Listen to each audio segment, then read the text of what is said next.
Hey, I'm Danielle Howley, and this is my friend Stephanie Boy. We're two moms who have gotten very interested in how to communicate with teens about the dangers of what's happening in modern sexuality. And today we're going to discuss pornography. And we're interviewing Dr. Tarek Pacha, who is a leading urologist and is got a lot of heart for this topic. Tarek, if you had to give a 30-second warning label to a porn, what would it say? Porn is not a benign substance. It's devastating, devastates relationships, devastates you, the porn user.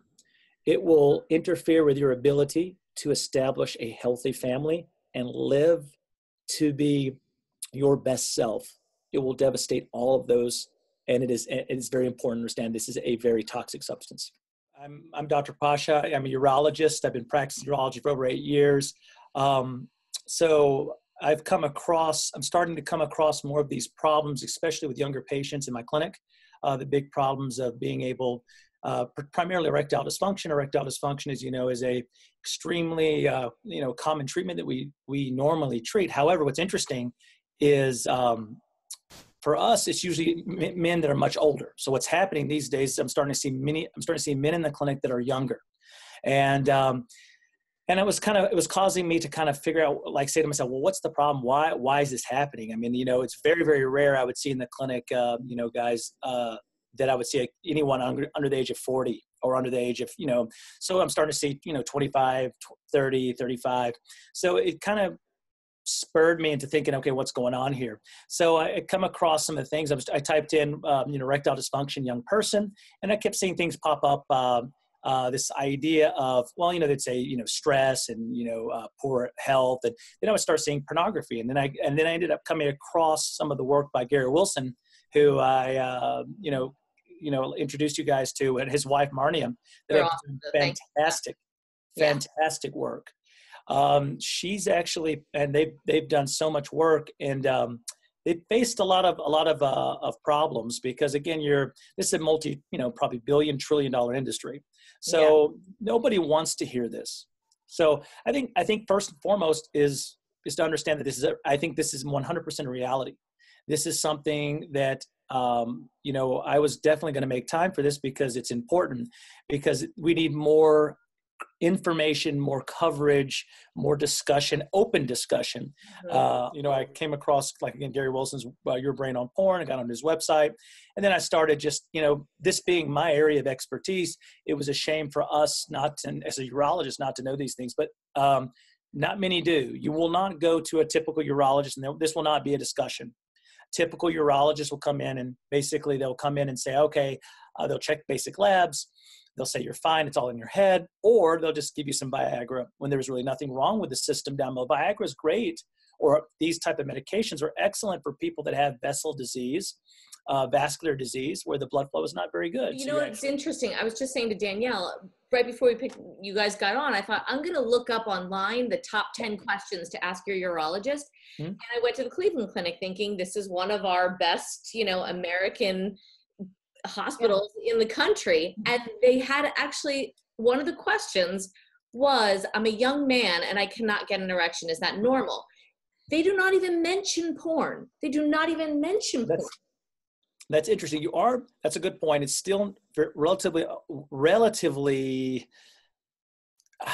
not talked about. However, there is an emergence. There are some big players that are starting to recognize it. For example, Dr. Morgenthaler. He's out in, I believe he's at UMass, or he's in Boston. Prominent urologist, andrologist, who does a lot of testosterone. Also, there's some other big players that are starting to come around to it. But you're right. It still doesn't seem to break mainstream quite yet. I will tell you this, though, as you know, Stephanie and Danielle, that the science tends to lag, the acceptance tends to lag the science by several years. We know this through the tobacco industry. Right. How many years, year after year, after the connection with cigarette smoke and harm, how long did it take before we were able to finally, to get the message out? And this is the same thing with sugar. And this is the same, and this obviously, this is the same thing with pornography. What's wrong with the pornography? It was very interesting. We actually used to, not you, me, but it was actually, if there was some issues with intimacy between husband and wife, it was actually encouraged to view porn as a way to kind of spice things back up again. But we know this is absolutely, this could be dangerous. Right. Well, this is, well, speaking to Gary Wilson, he was the one who told us that this is the conflict. It's between the like neuroscience or the science-based doctors and the sex therapists, that there's just a different school of thought, because the whole spicing things up using pornography, I think, came from the Kinsey Institute, right? Sure. So so there's a lot of people who are schooled in that thinking that pornography is good on many levels, or it's not harmful. And then there's those that are actually looking at the science of what's happening to our brains. And obviously, urologists, I believe, would probably be the first people to really sound the alarm, because you have the people coming to you saying, I can't have an erection. So, and you see it younger and younger. Sometimes it's interesting that a lot of times you can get a fresh perspective from someone outside of your industry. Mm-hmm. They think of it from a different way, from a different angle. And I have acquired a lot of useful information from Gary Wilson, who's again, a physiologist and an anatomist, and his wife, Marnia. As a urologist, I'm more trained and so forth, and I have and spent many, many years acquiring the medicine and the surgical skills to treat erectile dysfunction. And I'm getting a lot of my information initially from other sources that are not urologists. So I think there's also this idea that being able to humble ourselves and basically take the truth from wherever we can get it. Yes. It doesn't matter what source it comes from. Yes. It's truth, it's truth.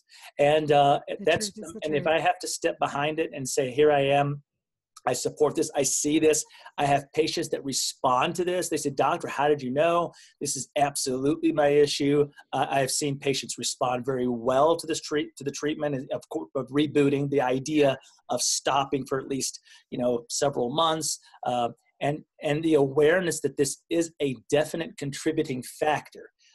So is it all the problem? No, it is a significantly important factor, a significant piece of the puzzle to erectile dysfunction and youth or young people. There's no doubt. There are also a lot of other devastating effects, but from a strictly urologic, from an erectile dysfunction standpoint, it is definitely a large component both in young men and older men, but particularly the younger men. And I do know this, and maybe I don't know whether you could actually speak to this, but I do know that according to Reboot websites and certain doctors who may be of the same belief, the same, understanding that you have, that the younger boys start using porn, the longer the reboot is. Sure. Yes. First off, we definitely know this is, you can find this in literature throughout, the neurology literature, the addiction literature, that any addicting behavior, the earlier it starts in brain development, the more impactful and the more difficult it is to change, or the more, so basically, like if you engage in, say, alcohol, or engage in cocaine or heroin or pornography, the younger you engage in it, the more the more powerful the impact is, the more difficult the reboot, or the more difficult to basically treat your addiction. Yeah, it's not that you can't be treated, it's just that it's more difficult. And these young boys, I don't even think they're aware that there is a physical. They might know there's a mental, moral side of like, this is probably not good for me, but they definitely don't know there's an actual physical damage being done. That's beautiful, Danielle. That's actually a very, very good point. Oh, man, you remember, our brains don't fully develop until we're about 25 years old. And when I say brains, I'm talking about the prefrontal cortex. This portion of the brain is responsible for executive decision-making, planning, higher thought processes. So of course they're going to be excited by it, because again, as a young boy or as a young man, or men in general, we're hardwired to be attracted to this. Now the problem is you're taking a natural stimulus. We know that sex is the activity that produces the most dopamine per activity. So you have sex is number one, then food is number two. So we have a higher release of neurotransmitters that cause pleasure, not just pleasure, but this anticipation, this feel good, this pleasure, primarily by sex. And what, unfortunately, this pornography is this stimulus on steroids. If you think about it now, these teenage boys or young boys, 11, even before teenage, they have access to more potential partners than our ancestors combined. Because you got to imagine, think about it. I mean, they have these things such as tab browsing and this idea where there's like multiple tabs across the screen and there are multiple videos and you go back and forth. So basically you're watching whatever genre or whichever type of pornography and it's getting a little boring. So you get your hit and then it starts to tailor off and then it starts to get boring and it moves down. And then you pop another video and it's this wave of just going up and down of dope. It's just soaking, basically you're soaking the brain with dopamine, and dopamine is good for a lot of different things. However, the brain says, wait a minute, guys, this is too much, slow down. And this is not right. So the brain says, so what does it do? It's the receptors in which the dopamine hooks into, they go down. So what happens is you need more to get that initial hit. Because remember, the more dopamine that goes into receptors, the stronger the effect. Okay. So, but the body down regulates or lessens the number of receptors. So we have all this dopamine everywhere, but the dopamine isn't going to do anything until it hits a receptor. Right. So fewer receptors mean you need more dopamine to get that hit. And here's the bad thing. Yeah, you can get the hit and feel pretty good. The bad thing is when you're not engaged in pornography or some type of stimulating event, everything else becomes boring. So a sunset becomes boring. Family time becomes boring. Reading a book becomes boring. The simple pleasures in life become extremely boring. And then you need your hit just to feel normal. Does that make sense? So it's like drugs, right? It's like heroin. We know, and if you let me know, if you look through your studies and look in your, if you look at all the literature, we know that it affects the nucleus accumbens of the brain, the reward center. It's a fancy word. It's the reward center of the brain that we know for sure it affects that center, just like what they say, sex, rock and roll, and drugs, sex, rock and roll, whatever. Absolutely. So, and actually, I would argue that it's probably more difficult to stop pornography than stopping probably drugs, although that's debatable. You made a good point, actually. I was listening again to your presentation that you gave in San Diego, and what you had said was that there's a natural end to drinking alcohol. You black out. There's end to drugs. You overdose. There's no end. You could just keep doing watching pornography over and over. That's a great question. A great point. So absolutely. So you're right. That's kind of why it's another reason that sugar is not looked at as something dangerous. Sugar, it's a little off topic, but sugar is a chronic dose dependent hepatotoxin, meaning sugar over a long period of time will destroy your liver. Blacking out, there's basically maybe gain some weight, blah, blah, blah, or maybe you feel a little bit sluggish, but you can continue to consume it for longer periods of time, where alcohol is more acute. However, with pornography, same thing. So basically what ends up happening is, you consume this to a point where there is no end point. It just gets more and more and more perverse. Here's the problem. So and these people that are engaged in these, looking at like really unusual or perverse genres, you say, oh my God, what perverts. No, actually it's not, they're not perverts. What actually happens is it is a escalation because vanilla, chocolate, strawberry. I mean, if I eat vanilla, chocolate, and strawberry every day, I want to try, mango or rainbow or tropical or, exotic flavors. So what happens is you get bored, and then it's a result of, because of all this choice that we have, and the brain is unable to. I mean, it's like, I'm just saying, the brain can't deal with all that, and the way it deals with it, I mean, it deals with it in the best way it can. But you're right, and when it ends up happening, these boys or these guys become very amotivated. They become very depressed. They also lose. Like they also just lose the drive. They lose this They don't want to go out in public as much. And then they can get depressed. Then they can start compounding with video games and drugs and alcohol, and then suicide. There are definitely. Well, you know who Gabe Deem is, because I think we talked about him before, but he said he was giving a speech, and when he went to give his speech just before, he was like, I'm going to look up on a forum, like how many entries there are about suicide as it relates to erectile dysfunction, porn-induced erectile dysfunction. He actually choked up and started crying, and he was like, I had 26 pages. I mean, we're talking line of different people's entries, 26 pages full of men who said, I'm thinking about committing suicide or something like that. Like, that is huge. And these are the men that have, brought out their stories, stood on the stage and said, this is where I was, this is what happened to me. And, these type of men that come out and shed light to it. This is absolutely a real phenomenon. I see it in my clinical practice all the time. And I'm not afraid to come out and stick my neck out. Sometimes some of my colleagues will make fun of me. There's the porn guy. He's always talking about pornography-induced erectile dysfunction. That's what my kids say about me, so no worries. But you know what? You need a mixture of different people that say, hey, this is a reality. I'm actually in the clinic. I'm in the trenches. Yeah, you are.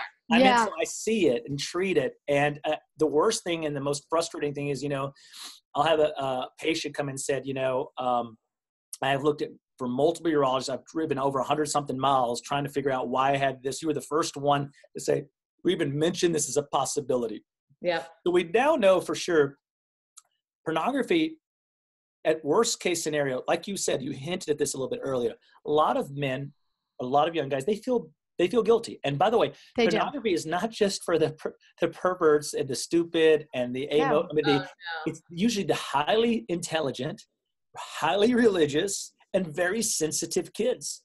And they feel terrible. So what happens is they have this, what's called this avoidance cycle, where they do it and they, oh my God, I'm so bad. And they feel really bad and they white knuckle and I'm not going to do it again. I'm not going to do it again. I'm not going to do it again. I'm not going to do it again. And they're just like, all this tension is building up.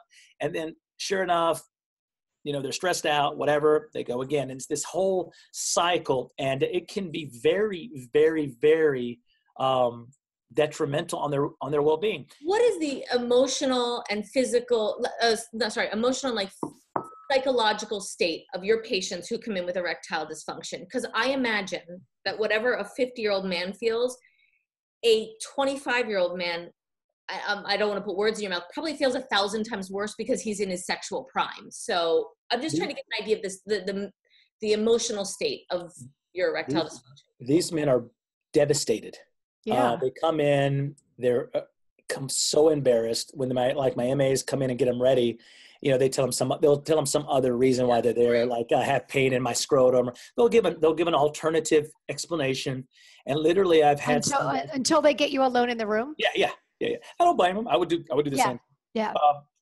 They have tears, many of them break down and cry. And the good thing is I have an ability. If you go on, you can even look at my reviews online. This ability to talk, they feel open. They feel like they can tell me things. You need to establish a rapport with these guys. You need, because they're young. They're like, oh my God, he's gonna judge me. He's gonna say, So I'm able to, thank God, I'm able to quickly establish rapport. I give them the time they need.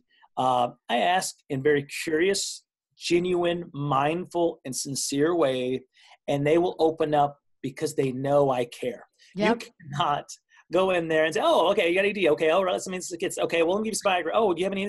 Oh, do you have to look at porn? Okay, what? They're not going to open up to that. So the idea is, okay, you talk, you get some basic questions, and you say, well, get some lab work, and hey, I just want to know, just maybe, I'm not trying to pry into your personal life, but I'm just curious. Well, you happen to look at any pornography? I said, I wouldn't be surprised if you did. I'd be more surprised if you didn't. 100% of men actually look at pornography or have looked at pornography. I'm not saying you're compulsive. I'm not saying you are addicted. And I'm not saying you do it every day, but I will guarantee you, sometime in your life, if you have access to a computer or a smartphone, 100% of men have seen or viewed pornography. Now, that doesn't make them a bad or good person. It's just a reality. Yeah. Their wives have no idea. It destroys. Almost every marriage. It's not even about like the leader of the congregation, I'm not obviously won't mention, there's stories of imams and priests and rabbis that are getting kicked out because they found the work computer full of pornography. Mm-hmm. I mean, this is reality. I mean, they're not bad. I'm not saying they're a bad rabbi, they're a bad imam. That you see is the shame, and there should be no shame about it, because like you said, it is aggressive, and they are, I mean, it's human nature. It's human, yeah. Especially the younger you started.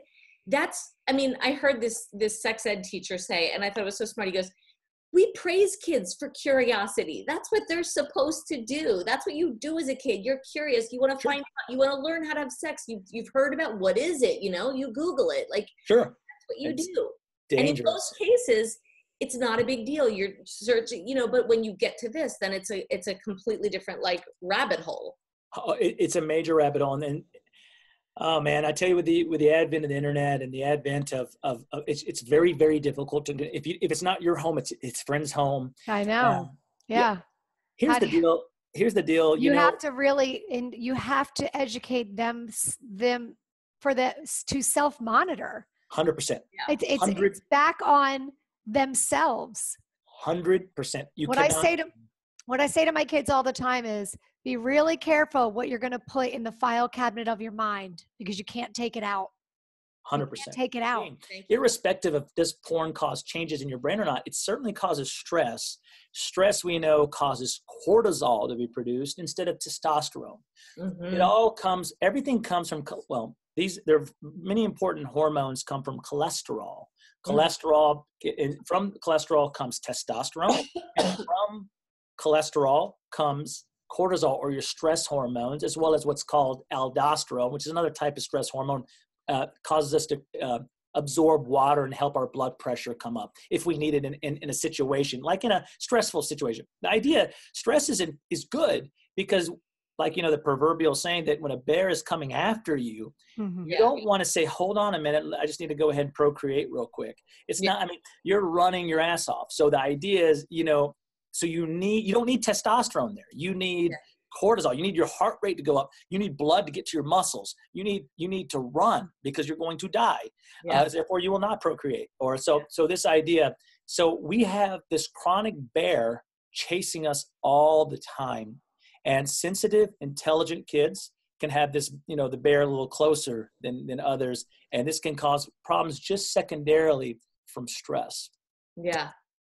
I'm writing the warning label in my mind of what needs to be before every person views porn. These kids don't even know. They don't know. They have no idea what's happening. That's what Gabe Deem said. He said, my parents told me what happened if I drank and I drove. My parents told me what happened if I did drugs. Good point. Is saying what happens if you. So here's the thing is, because I think the big issue that a lot of people who are trying to sound this alarm are hearing is that, it's a religious thing. Oh, you have but it really has nothing to do with that. Not at all. That's just the excuse to not talk about it. Well said. Sorry to cut you up. It is absolutely not a religious thing. I see on the forums, Muslims, Christians, Jews, atheists, Mormons, Hindus, Buddhists. This is a-religious. So we need to get down to talking and having open discourse between, your psychologist, sex therapist, urologist, moms that have children. Yes. This is all everyone has insight. Yes. Well, I have to tell you this, Tarek, which I found super interesting. We're actually going to be talking to a woman at College of Charleston. But I was talking to someone who used to be a nurse there, and she said, that they're in some colleges, I guess they separate the mental health department from the physical, where you would go to health the services. Whatever, the health services are split in. She said, but ours was all together. And she said, we treated all different kinds of people. They'd come in for depression. They'd come in for, they thought they had a sexually transmitted disease. It ran the gamut. She said, I have to be honest with you, never once in any of our conversations did we talk about pornography affecting any of it. Now, if 30% of men under the age of 25 have some sort of erectile dysfunction issue, how is it feasible that even in college it's not affecting them? And why is this not even a conversation that their healthcare people are aware of? These kids are just being treated for other things, when really part of their problem is that they probably have erectile dysfunction and other problems caused from porn. And what's unfortunate now is you're starting to see college people taking their wallet, their keys, and Viagra. And it's such a shame. Oh my God. Absolutely nothing wrong. I mean, now there are people with physiologic problems that need medical and surgical treatment, 100%. It's a very, very small percentage, right? Yes. If you gave me 100 people that came in and complained, I would say 98, under 30. If you gave me 100 people under 30 that came in and complained of erectile dysfunction, I would say maybe 1 out of 100, maybe. Okay. That has a legitimate, their testosterone's low. Because of stress. Something weird. Right. Everything else would be result of something. And by and large, because of this device right here, this mobile phone, because of it, the access, we call it the 6 A's, primarily the affordability. It's super cheap. Everything's free. They're peddling drugs. They're going to give you they're going to give it to you for free. And then that's all we know, that you get the first sample free to hook you. So affordability, accessibility. I mean, who can't access it? You could go into a school. You're in school. You have your phone with you. You have your Wi-Fi. I mean, you're not your Wi-Fi, your LTE. Yeah. You go into the bathroom. Done. In school. Crazy. I mean, yeah, it can be done in a restaurant. Maybe somebody could pull off to McDonald's bathroom. What I'm trying to say is, you'd be surprised of the compulsivity because of the access. Yeah. So it's super accessible. It's anonymous. So, unless there's a camera in the bathroom, how are you going to know, right? I'm going into a restaurant. I go up to, someone goes in the restaurant, goes into the bathroom. You don't know what that person just did. So the point is, it's very, very anonymous. You can do it in the privacy of your home, the privacy of wherever you need to be. So again, back in the day, if you wanted to go to a peep show or go to something, you had to go to an actual theater. You actually had to go to the Blockbuster to get the video. Yep. Now you there's step over the line. Yeah. Yeah. No, yeah. I mean, yeah. You're putting you're getting your video. It's that's an interesting title. It's like you have to be really courageous. Yeah, I'm really interested now. Yeah, this is one of my favorite actors. I just was studying acting. It has nothing to do with the plot at all. So, but on a serious note, it's extremely, and it's anonymous. It's also very aggressive. They're very aggressive. If you mistype a popular website, what ends up happening is you usually redirect you to some porn site.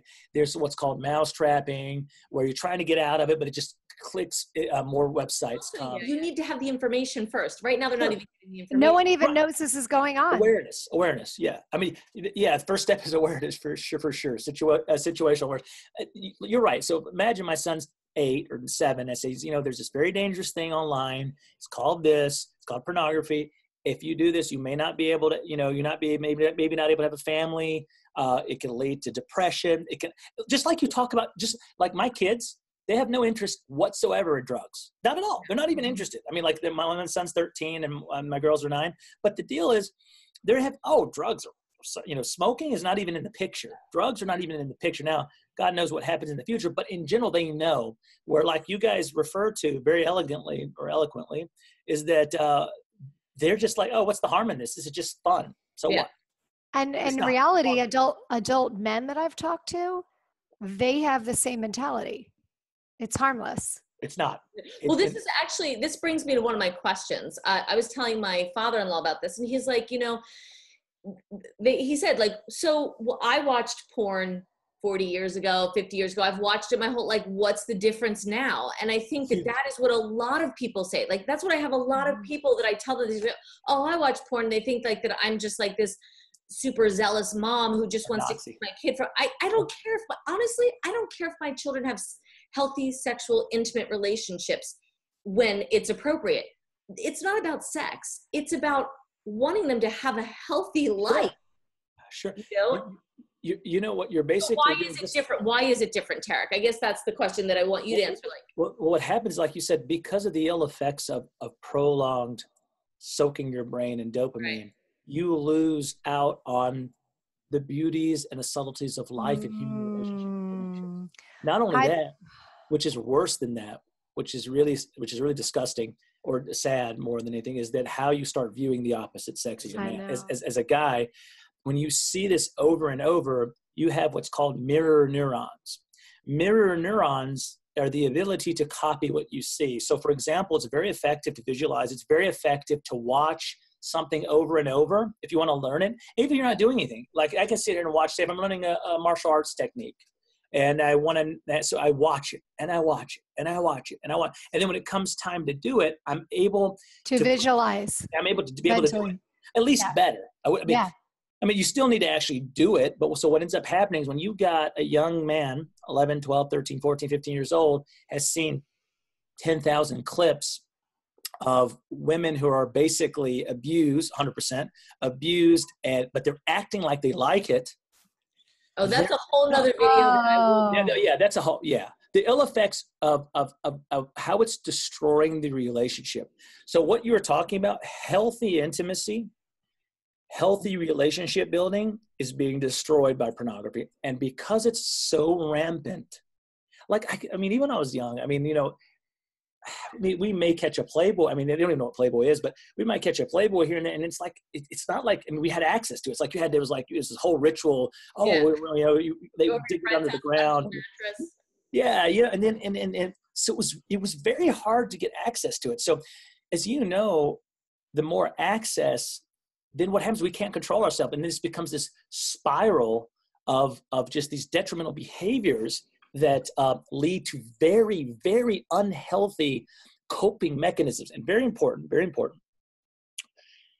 prolonged activity actually reduces, we know the literature supports an actual reduction in the development of your prefrontal cortex. Executive decision-making becomes impaired.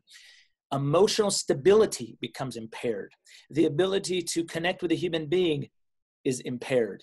So what happens is they don't even know how to freaking act around a girl. They're like, they don't know what to do. It's like, all they know is the computer screen. I got this from listening again to your thing this morning. I was thinking, oh my God.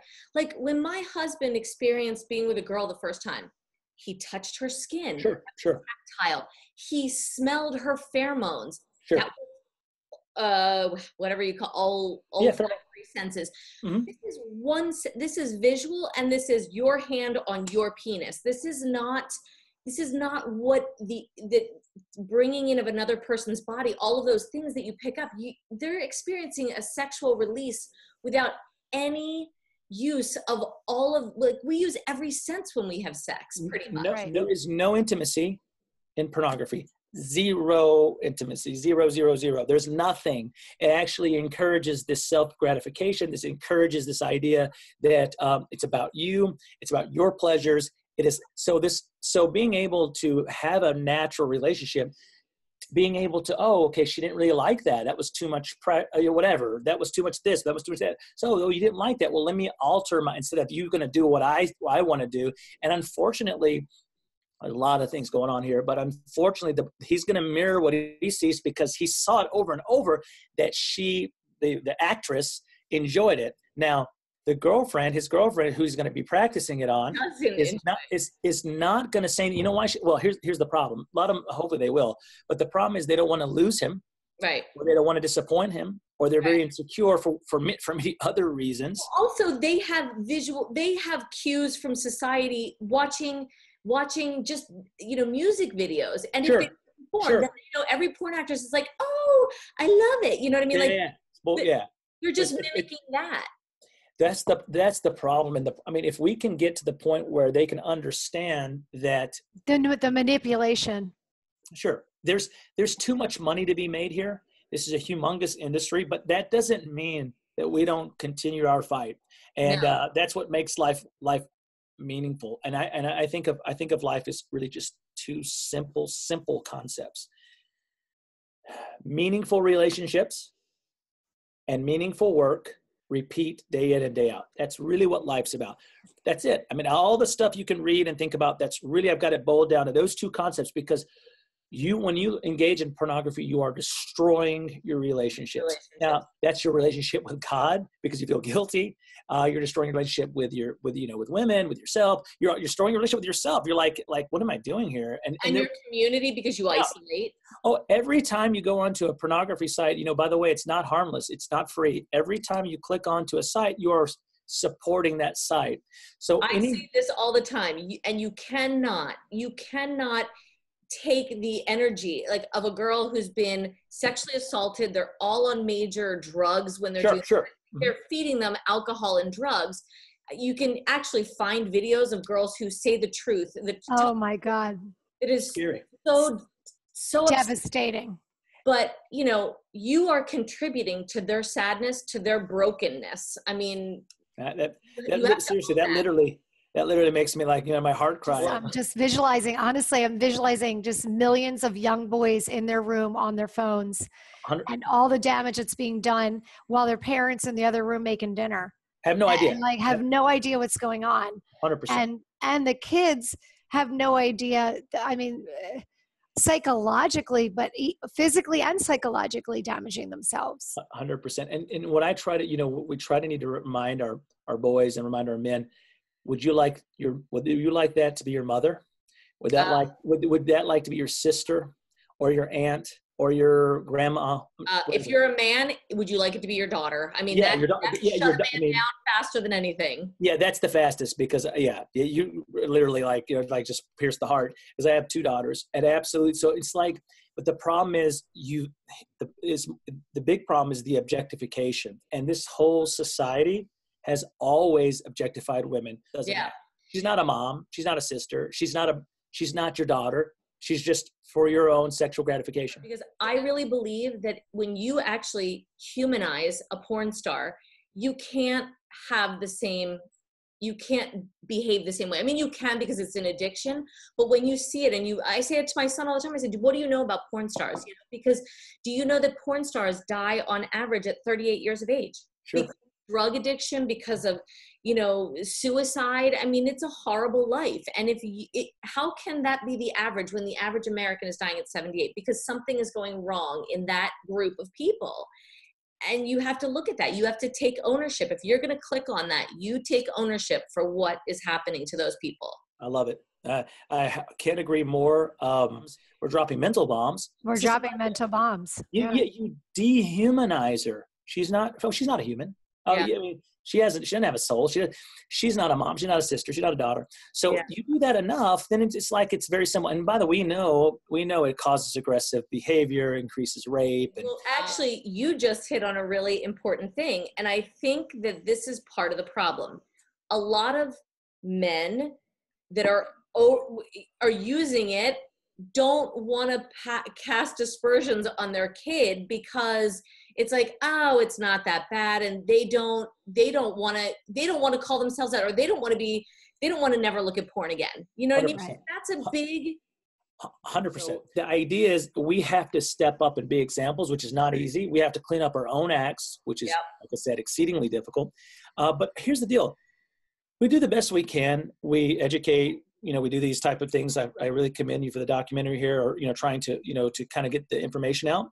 But at the end of the day, all we can do is educate and try and be good examples and really just pray they don't hurt themselves. Here's the thing. So I've been now forcing my husband to listen to all this stuff with me, which is really funny. So I was listening to Gary Wilson's Your Brain on Porn, and a lot of the forums, when I was looking at them, men talk about PIV, penis in vagina sex. And my husband's like, why is this so hard? Like, he's like, how can you enjoy pornography, but then not, like, he's like, it's a different kind of stimulus. So how are you turning off, and a urologist is probably the perfect person to ask this, how are you turning off the sensitivity of your penis to a vagina?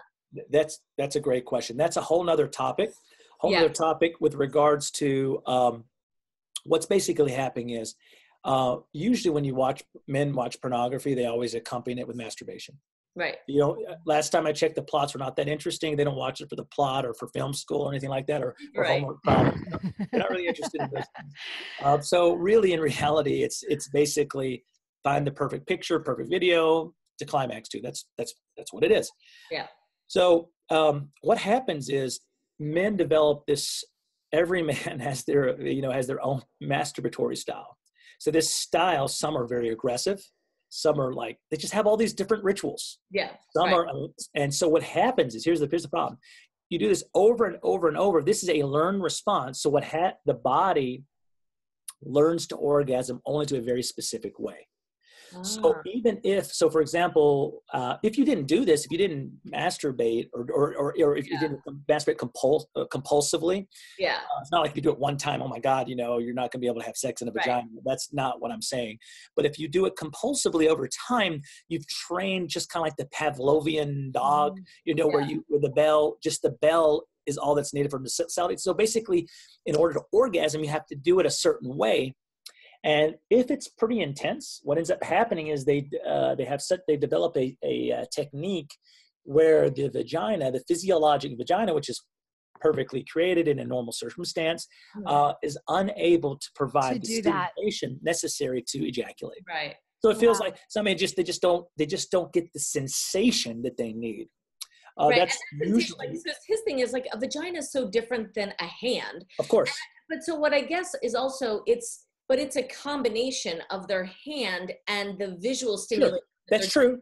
That's so it's kind of a combo of both. It's I would argue, yes. The problem with ejaculating into a vagina is more, I would argue, is more of a habitual hand movement. The reason I say that is if you even go, you know, they talk about Hugh Hefner and one of his wives wrote a book and said he was unable to ejaculate in the vagina. Now, obviously, he probably engaged in quite a bit of pornography too. So you know, obviously he was. But the point I'm trying to say is that I think it's he had this habit where he would not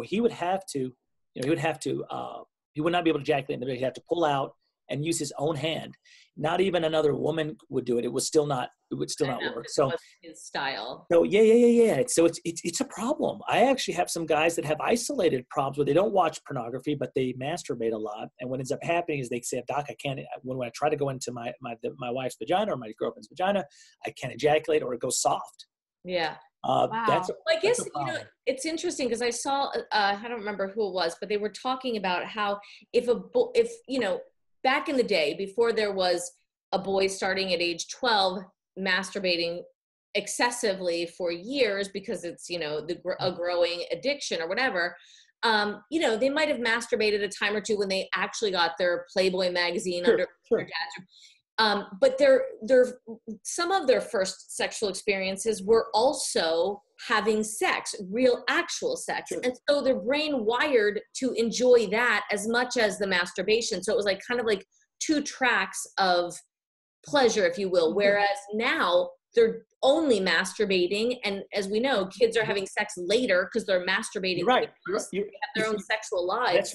That's well said, Stephanie. What happens, you're right. They're also instant gratification. It's like, I don't need this. Why would I have to take a woman out for a dinner and I have to listen to her? And work on a relationship. Yeah. Like too much work. It's a lot of work. It is a lot of work. Yeah. I don't need it. Too much work. I don't want to bother with it. So this idea that it's easy and you have all this access and all this variability, it never gets boring because you've got unlimited variety. Why even mess with it? But here's the deal. If one person is engaging in regular pornography view, the intimacy or the level of connection or intimacy between spouses drops by approximately 70%. So, wow. So, and then that's another whole problem with the woman thinks, oh my God, I'm not attractive. Oh yeah. I'm fat. I need to go work out. I need to be perfectly airbrushed. That's another whole story. We're not going to get into it. But so they become very insecure and it has nothing to do with them. It has everything to do with you're basically taxing your libido. Yeah. Like, so if you go, if right now, if a guy masturbates, let's say one time in the morning, a couple times in the afternoon, it's nighttime, there's really nothing left. I mean, so this idea that you tax your libido, you expend your libido, and it's quick, easy, don't need to worry about it. I have to do anything. I don't have to. So and that is an issue, especially with all the availability. And especially because, one of the things that, you hear about with boys who have porn-induced erectile dysfunction is social anxiety. But if you think about, like I was saying to my husband, because he's probably the most shy around girls when he was a kid, the thought that somebody was going to kiss you or touch you or that there was going to be some sort of relationship build up would actually propel you out of your social anxiety, because that was the only place you got it. Right. Now, you don't need to. So you don't have to overcome that. So when you don't push yourself beyond your boundaries of feeling comfortable or getting over your social anxiety, it just builds, it escalates, it becomes depression, which leads to thoughts of suicide. I mean, it's not a. And then you get medicated, and guess what? All those medications. Yeah.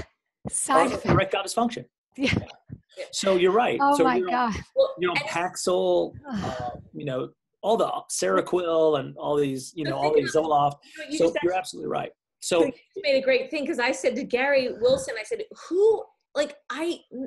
pornography, so much of it is made cheaply, whatever, they're putting it up on, nobody's really making money that's actually, like, besides the distributors, the porn actresses aren't making money. I mean, they don't have budget for it. I said, who's making the money? She said, the pharmaceutical. His wife said, the pharmaceutical company. Oh, wow.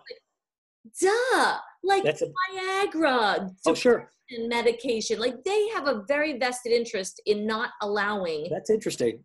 They're a great source. They are amazing. I have deep respect for Professor Wilson. I call him Professor.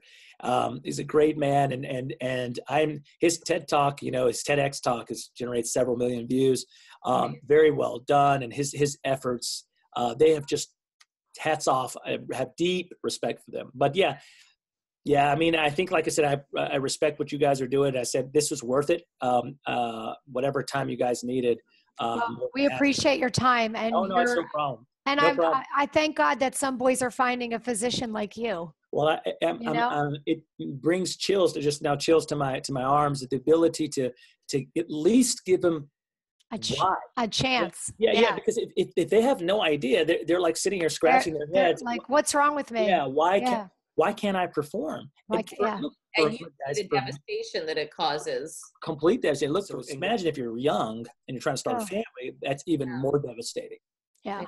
So I'm very happy to have the ability to establish or improve intimacy between couples, because when the guy knows he has a reliable, he's going to be able to perform reliably, he's going to be more intimate, and the relationship's going to improve. Because ultimately, what is an intimate relationship? Like, you can have friends to hang out with, you can go travel with your buddies, but what makes an intimate relationship is sex. Yeah. And if you don't have that, it's not really, it's just like anything else. So the ability to restore that is absolutely a privilege that I have.